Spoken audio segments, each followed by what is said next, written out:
The Mark of the Lash, a book by the great Putu, narrated by Arcane Arboretum. Chapter 16. Until Daggerford. "Look, I know I didn't explain it, but no," Warren exclaimed, shrugging off her silks dramatically. "You lost the chance to explain when you made us shove off before the sun was up." "But Warren," Pavel stammered, only to be cut off by Warren's hand. "Serena, tell our dear captain of the guard that I'm too pissed right now to talk with him." Serena grinned and pulled her hands out from her makeshift silk robe. As she did, voices pierced the air from further up the caravan, close to the front.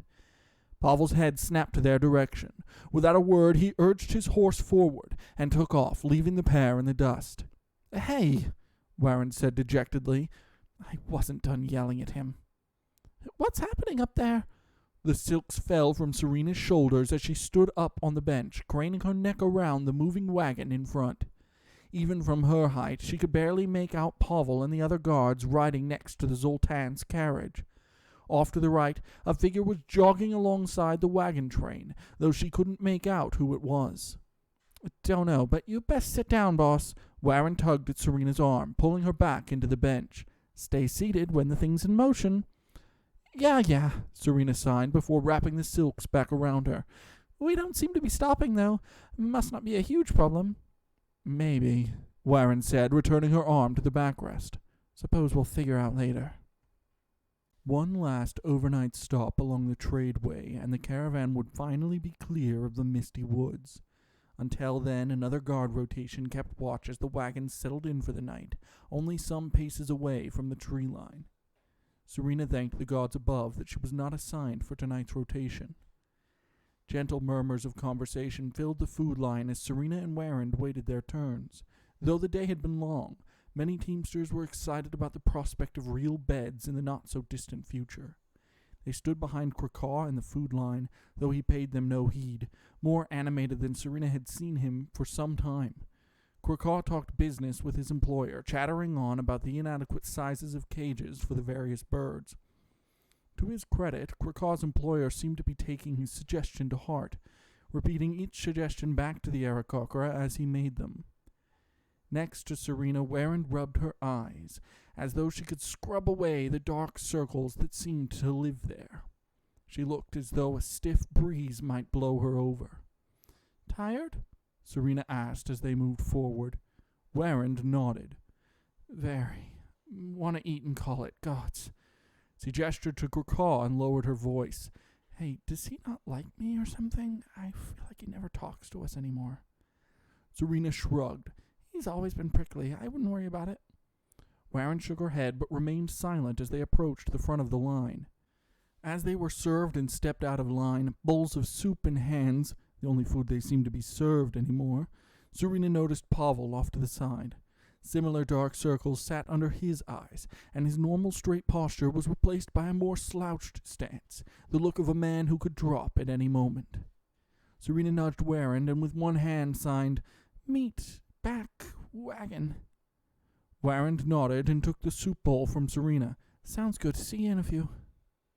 Serena nodded and walked over to Pavel. Somehow, the light from the fires that dotted the wagon made Pavel appear even more haggard up close. She grimaced, knowing how many hours Pavel had been working recently. It had to have been taking a toll on him. "Hey," Serena signed. "How you doing?" "Oh, you know," Pavel said, adjusting his belt, a small but forced smile on his lips. Serena cocked her head.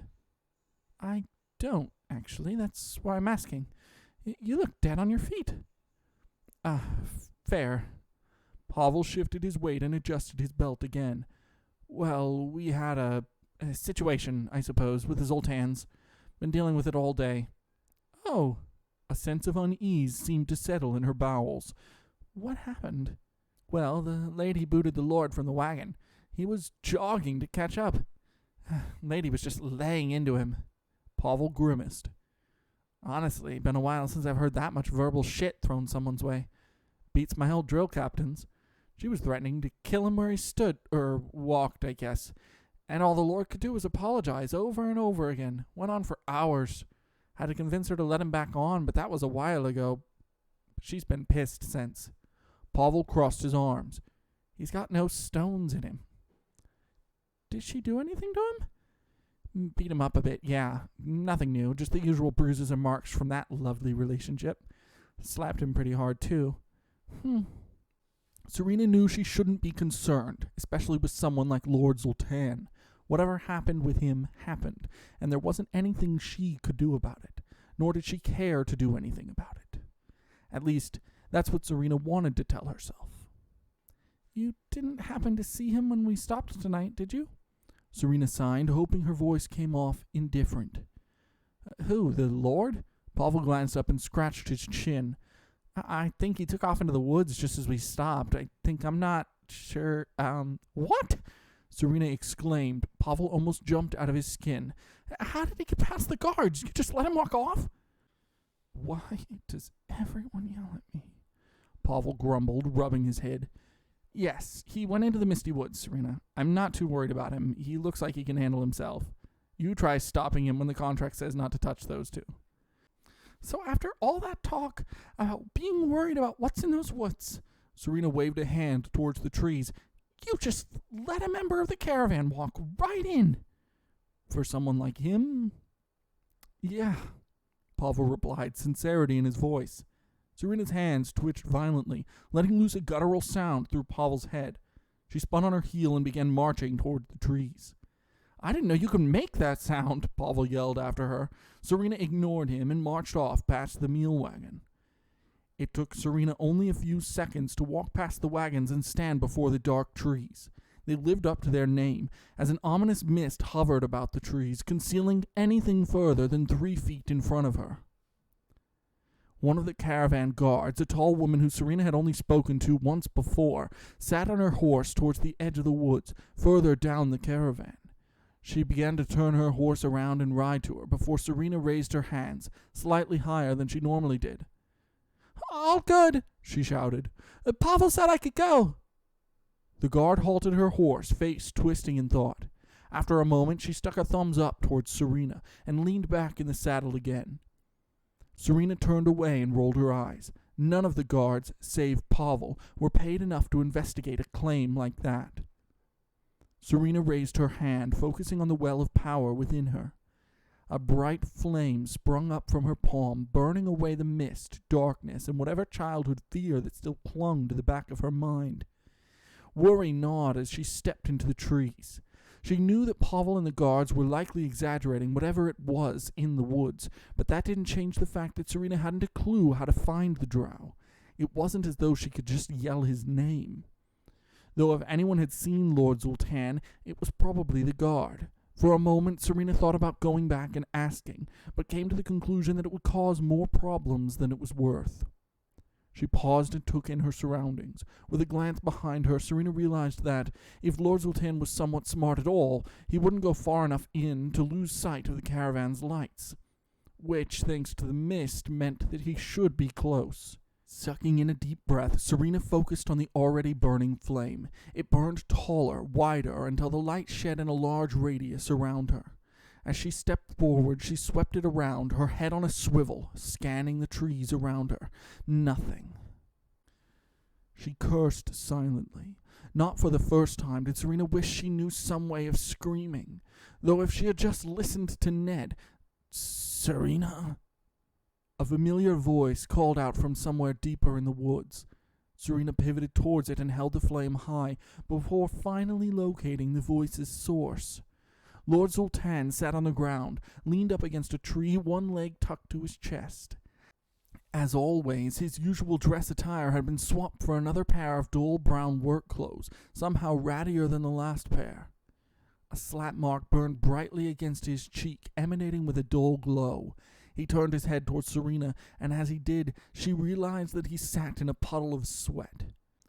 Bahamut's teeth, Serena sighed. She released her focus on the flame, plunging the woods into darkness before quickly flicking out a dull blue light over their heads. You look like shit. By all means, tell me something I don't know, Zoltan replied. His voice was thick with exhaustion, and Serena was surprised that he hadn't nodded off. What are you doing here? The woods are dangerous. For someone to be left alone in? Serena sighed, casting a hard look at the drow. Lord Zoltan gave her a small smile. Fair. What did she do to you? Ancient drow punishment, handed down to only the most trusted of priestesses. He grinned as Serena stared at him. You believe I'm joking? Wish I was. Can I at least heal it? Zoltan cocked his head. Are you able to?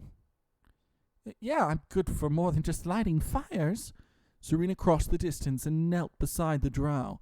But isn't she going to be mad when she notices it's gone? No, she knows I could heal it myself. She counts on that. In fact, why don't I... She ignored his words and focused again, this time willing a different heat. Serena's hand lit with a silver glow, and she reached out and laid her palm, fingers curled in, against Zoltan's face. Immediately, steam began to rise as his skin warmed, shifted, and reknit itself back to its original form.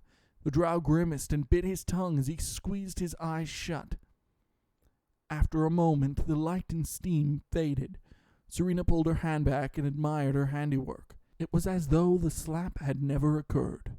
Sorry it hurts, she signed, standing back up, but people take it better if I don't tell them. I suppose that's one way to do it. Lord Zoltan rubbed his cheek and flexed his jaw around. Though I am a little surprised you could do it at all. Again, I know. Zoltan leapt to his feet and gestured toward the way Serena came. Serena wrinkled her nose as a thin stench of sweat wafted off him. Now, we should probably get back to the caravan for some notice of our absence. Are you going to be okay? Zoltan paused. His eyes glazed over in thought, though to Serena he looked ready to collapse where he stood. Right now, perhaps. He gestured again towards where the caravan was. Please, let's converse while we walk. Serena waved her hand. The blue light moved down and floated lazily just above her head. Zoltan set off at a brisk pace with Serena alongside him. Right now, perhaps, Zoltan repeated, ducking under a branch. Later, though, I cannot say. My better half is becoming extremely short with me and my trips to avoid her. I make no attempt to disguise these flights. She knows about them. Regardless, her violence towards me has only grown during our trip.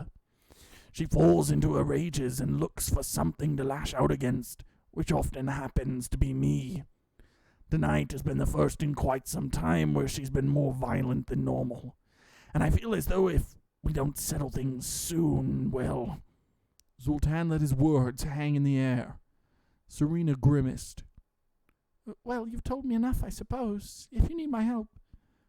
Really? We've only talked the once, don't I? Just... Serena waved her hands, a guttural sound filling Zoltan's mind. Call it fine. If you insist. The pair reached the edge of the tree line, the caravan some feet away. The lights from the torches that sporadically dotted the wagons shed enough light for Serena to flick away the ball over her head. Zoltan paused, standing just inside the shadows cast by the trees. I'm loath to go back right now. Fear she isn't asleep yet. His eyes flicked to Serena, brows raised. She shook her head, causing him to grin. Doesn't hurt to ask. What's the plan? Serena signed, stepping closer. If you're fearing for yourself, we need to do something soon. Agreed. Well, how much longer till Daggerford? Serena scratched her head, glancing up. I think Pavel said we'd get there tomorrow morning, or something close to that, not too far out. Perfect. Zoltan leaned against a tree, running a hand over his face. I've been thinking of multiple plans, and by far the only one that makes sense to me is to disappear. Daggerford would be just the place to aid me in such an endeavor. How? And where would you go? How should be simple. One more slip, as I've always been doing, and I'd be free. She's getting irritated, though, and I feel that tomorrow she might not be as charitable to let me out of her sight. Perhaps that is where you would come in. Make a distraction of some sort. I think she'd try to kill me if I bothered her again. True, Zoltan grinned, but that's what the guard is for, is it not? No, it's not, Serena yelled, causing Zoltan to flinch. I don't want to drag Pavel and the others in on this. It doesn't concern them. Fair, Zoltan said. Well, just have something cooked up for when we reach Daggerford, then. Serena sighed. It sounded just like the drow to leave the brunt of the problem on her shoulders. Where do you even plan on going? She asked. Mirabar, Zoltan replied without hesitation. Serena's heart leapt into her throat. Memories of years past flooded her mind, and a pit settled in her stomach. Can I ask why? I have... Zoltan coughed and scratched his neck. Mirabar is the furthest place up north I can think of that's not the Spine. Should be a safe bet towards anyone trying to find me. Right. Serena had heard just as much from her mother. Well, that's... okay. Daggerford, then. I'll think of something. When should we plan for? Perhaps the night the caravan is about to leave, Zoltan replied. That way she discovers what happened in the morning and has no time to wreak havoc on the local populace, as she used to enjoy. That doesn't give us much time. No, but you're smart. I'm sure you'll think of something. Serena sighed again and shook her head. Right. Fine. I'll fill you in when I do. I'm heading back then. Stay safe. As much as I can, Zoltan said with a grin and a wave. He slinked back into the woods and began his way up, no doubt towards his own carriage. Serena stood for a moment, watching his form disappear into the trees before she began making her own way back. Serena hadn't a clue as to why she was helping the drow. Yes, she had made an agreement that she had no intention of backing out on, but Lord Zoltan wasn't the kind of person that Serena went out of her way to assist. Dumping the entire problem on her irritated Serena, but she understood it couldn't be easy to think of an escape plan when every day is a struggle just to avoid abuse. Perhaps that's why Serena was helping him. To remove him from the torment he suffered daily at the hands of his better half. Though to her it seemed like a contradiction to help someone who so easily dished out abuse themselves. Maybe that wasn't why, then. Maybe she just wanted Zoltan out of her life as fast as possible, and this was the only way she saw fit to do so. The moment that he was gone, Serena knew that her life would improve. She grimaced, then quickly smiled as she waved to the teamsters on Krakaw's wagon as she walked by. That wasn't right to think. Despite how much she disliked him, Serena couldn't let someone continue to suffer as Lord Zoltan did. It just didn't sit right with her. Hey, boss, Warren said as Serena walked around and hoisted herself into the driver's bench. Warren had been stretched across the bench, but shifted to her normal spot when Serena was halfway up. She reached down to her feet and lifted Serena's now cold soup bowl. I didn't have much to keep the food hot, sorry. Serena accepted the bowl with one hand as a small flame burst to life in her other palm. She held it under the bowl and shot a smirk to Warren, who didn't need to know that an open flame like that wasn't needed to warm a bowl of food. You know, never thought about that. Neat trick, Warren said, leaning back in the wagon. The elven stove. Serena giggled, extinguishing the flame, and set the now steaming soup on the bench next to her. Honestly, if I had my hands on a real stove, I could cook up something even better than this, soup, I suppose. Don't know about that. Something happened, by the way? You've been talking to Pavel for a while. I stopped talking with him, went into the woods to find Zoltan. Warren stared at Serena as though she'd grown a second head. Serena rolled her eyes. I was fine. Fire, remember? I'm more surprised you went after him. Warren spit at the mention. What did he even have to say? Is he the reason we heard all that yelling? He's Well, yes, his wife was abusing him again, and he thinks we'll need to help him get away in Daggerford. Any time after that, and he might not live. There a problem with that? Serena rolled her eyes again. Yes, Warren, there's something wrong with that. I'm not going to let him die, much as I dislike him. Fine, fine. Warren waved a hand. Did he say what he's doing afterwards? He wants to head to Mirabar. Warren straightened up, brows raised. Aren't your parents in Mirabar? Oh, she shook her head. Stupid question. That's your hometown. Yeah, he says it's the furthest place up north he can get, but... Serena shifted about on the bench. I don't think it's related, but I was still surprised when he said that. Yeah, seems odd. Well, not much you can do right now.